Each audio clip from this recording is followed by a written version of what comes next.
ఆ గ్యాప్లో వాడు ఏం చేస్తున్నాడో వాడికి అర్థం కాక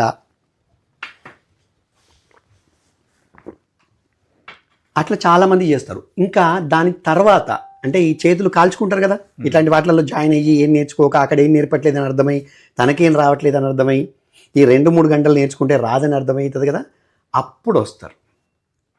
అప్పుడు వచ్చి ఇక్కడ వర్క్ ఫ్రమ్ ఆఫీస్ అయినా జాయిన్ అవుతారు. సో ముందే కొంత విజ్ఞత ఉన్న వాళ్ళు చాలా రేర్ అండి. ఎక్కువ చేతులు కాల్చుకున్నాక ఆకలి పట్టుకునే వాళ్ళే ఉంటారు. కొంతమంది మీరు అన్నట్టు చేతులు కాల్చుకున్నాక ఆకులు పట్టుకొనైనా వస్తున్నారు. కానీ ఇంకొంతమంది ఈ గ్యాప్ని ఫిలప్ చేయడానికి పోయి బ్యాక్ డోర్ ఎంట్రీ అని దానికోసం ట్రై చేస్తున్నారు. వాళ్ళు ఇంకొక రకం, వాళ్ళంతా ఈజీగా ఏదైనా కావాలనుకునే వాళ్ళు రాత్రికి రాత్రే లక్షల్లో సిటీసీలు ఎల్పిఏలు తెచ్చుకోవాలి. మొన్న మన ఆఫీస్కి ఒక చీఫ్ గెస్ట్ వచ్చారు, గుర్తుందా? ఒక టాప్ కంపెనీ వైస్ ప్రెసిడెంట్ వచ్చారు మన ఎంప్లాయీస్ని అడ్రస్ చేయడానికి. ఆయన చెప్పారు, గుర్తుందా? ఈ ప్రపంచం అంతా ఒక